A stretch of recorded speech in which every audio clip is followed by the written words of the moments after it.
investigation ng subpoena para kay Vice President Sara Duterte. Bago mag-alas 12 ng tanghali nang dumating ang mga tauhan ng NBI sa Office of the Vice President sa Mandaluyong City. Ito'y kasunod ng umano'y pagbabanta nito kay Vice President o kay President Ferdinand Marcos Jr., First Lady Liza Araneta Marcos at House Speaker Martin Romualdez. Una nang sinabi ni NBI Director Jaime Santiago na ngayong Martes ihahain ng naturang subpoena. Ito'y kasabay ng pagsisimula ng ahensya na imbestigahan ang umano'y assassination plot.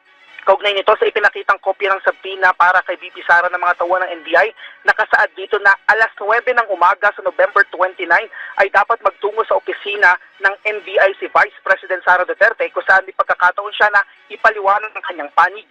Samantala sa bahagi naman ng Department of Justice na nandigan na malakas ang ebidensya ang Facebook video ni Duterte na nagbabanta sa buhay ng Pangulo. Ayon kay DOJ Undersecretary Jesse Andres, kapag napatunayan na talagang seryoso ang pangalawang Pangulo na siya ay kumuha ng assassin para ipapatay ang presidente, ay wala nang kailangan na dagdag na ebidensya dahil tatayo na ito bilang admissible evidence.